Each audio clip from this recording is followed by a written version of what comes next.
با مجموعه خبری این ساعت از یک خوش آمدید. امروز 24 اسد برابر است با پنجمین سالگرد بازگشت دوباره امارت اسلامی افغانستان به قدرت. 5 سال پیش در چنین روز امارت اسلامی اداره کشور را در دست گرفت. مقام‌های حکومت این روز را روز آزادی افغانستان و پایان اشغال خارجی می‌داند. مقام‌های ارشد امارت اسلامی می‌گوید برای حفظ نظام، تامین امنیت کشور و گسترش تعامل مثبت با جهان به تلاش‌های خود ادامه خواهند داد. آنان همچنین به جریان‌هایی که برای ناامن‌سازی افغانستان تلاش می‌کند هشدار می‌دهند. در همین حال مردم افغانستان در کنار تاکید بر تامین امنیت و ثبات از حکومت می‌خواهند برای آبادانی کشور، رشد اقتصادی و بهبود رفاه مردم توجه و تلاش بیشتر داشته باشند. وزیر خارجه امارت اسلامی به مناسبت پنجمین سالگرد 24 اسد گفته است که ملت افغانستان همواره استقلال خود را حفظ کرده، ارزش‌های دینی را پذیرفته و سرزمین خود دفاع کرده است. او افزوده است که امروز در جهان امپراتوری وجود ندارد که دین، عزت و استقلال مردم افغانستان را تحت سلطه خود درآورده باشند. او گفته است که افغانستان در طول تاریخ با شرایط پیچیده روبرو بوده، اما انگلیس شکست خوردند و امپراتور شوروی نیز پایان یافت و گفته او اشتغال افغانستان از سوی امریکا و ناتو نیز با وجود برخورداری از همه امکانات شکست خورد و افغانها در برابر آنها سر فرود نیاورده و در نهایت امریکا و ناتو به مذاکرات دوحه و خروج از افغانستان مجبور شدند. وزیر خارجه امارت اسلامی افزوده است که شوروی نظریه سوسیالیسم را وارد افغانستان کرد اما پذیرفته نشد. امریکا، ناتو نیز نظریه دموکراسی را مطرح کردند اما آنها هم پذیرفته نشد، زیرا به گفته او این نظریه ها با ارزش های مردم افغانستان در تضاد بودند. محمد یعقوب مجاهد وزیر دفاع امارت اسلامی افغانستان در پیام به مناسبت 24 اسد گفته است که نیروهای دفاعی و امنیتی با تمام توان از تمامیت ارضی آزادی، نظام اسلامی و جان، مال و عزت مردم حفاظت می‌کند. او تاکید کرده است که به هیچ کس اجازه نخواهد داد امنیت سراسری افغانستان را مختل کند.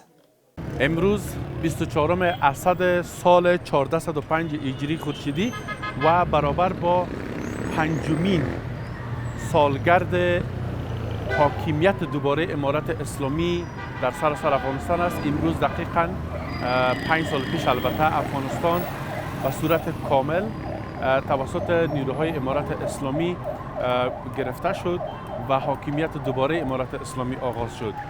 امروز معمولاً در تاریخ افغانستان جشن گرفته میشه و مردم در این محل تجمع میکنن، ادارات مختلف و ارگانهای نظامی مختلف گوناگون میاین در اینجا و امروز هم که هست وزارت دفاع، وزارت داخله و ریاست عمومی استخبارات نیروهایش در اینجا تجمع کردند و به خاطری که تجلیل از این روز به عمل بیایند کاروان‌های را آماده کردند، هم مردمی است هم نظامی است که گشتزنی میکنند در نقاط مختلف کابل تا اینکه از این روز تجلیل به عمل بیاورند.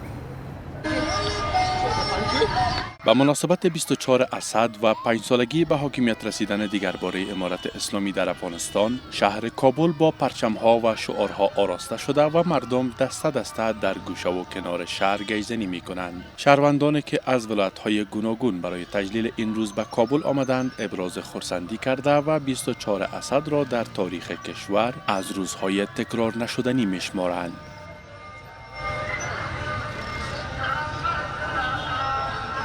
مرگ دوی پا او خاینینا پا او کافرانا پا او امریکانا چه ده موگه شپاگ نیم سوا کنده بوده داسته هوری پاتی شویدی چه دیر دی. زه خپله ډېر خوشحاله یم په دې خوشحالۍ کې الحمدلله زه خوشحالي لمانځم او په دې باندې د دې استقلال ته خوشحاله یم. ارگان‌های امنیتی و نظامی کشور هم از بخش‌های گوناگون در یک صف واحد آراسته شدند. آنان لحظات بعد سوار موترهای نظامی خش می‌شوند و در میان تجمع شهروندان گشتزنی می‌کنند. مردم هم از نزدیک با آنان دیدار کرده و از تلاش شبانه روزی آنان در راستای تأمین امنیت قدردانی می‌کنند. نیروهای امنیتی که در اینجا صف کشیدن متشکل از نیروهای ویژه وزارت دفاع، وزارت امور داخله و ریاست عمومی استخبارات هستند که برای تجلیل از 24 اسد، روز به حاکمیت رسیدن دوباره امارت اسلامی ایستاده هستند. مسئولان امنیتی تاکید کردند که روز استقلال تنها در شعار و گیزنی ها معنا نمی شود، بلکه منصوبان امنیتی در تلاش هستند تا شبانه روز در تامین امنیت باشندگان کشور سهم بگیرند تا مردم در آسودگی کامل به کاروبار روزمره خود به خاطر جمع مشغول باشند. دغه ورځ ډیره عظیمه ورځ ده، دا ډیره محترمه ورځ ده د افغانانو په تاریخ کې. دغه ورځ باید موږ او تاسې خالي په دغسې نمایشات ونه لمانځو. دغه ورځ باید موږ او تاسې خالي په دغسې یو څو رسنیو والا راټول سوي، یو څو مجاهدین راټول سوي، په دې باندې اکتفا ونه کړو.